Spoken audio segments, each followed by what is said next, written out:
Hi everyone, good day! In this video, I'll be teaching you how to fix ISDone.dll.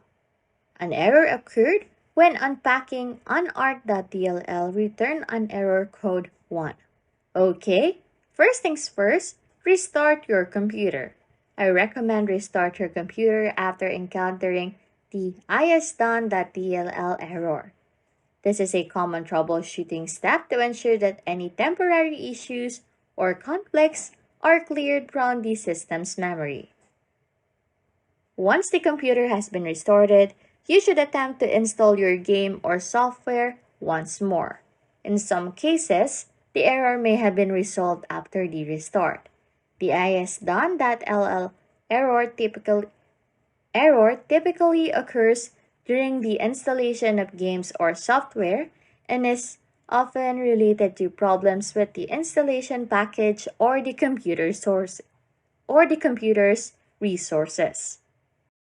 So, the simplest way to solve this problem is really to restart your computer to clear any temporary issues that may have caused the error.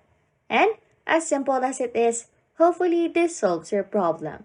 Anyways, if you like content like this, don't forget to subscribe to this channel or comment down below any tutorials you want us to make so we can help you. And that's it. You can now fix ISDone.dll error.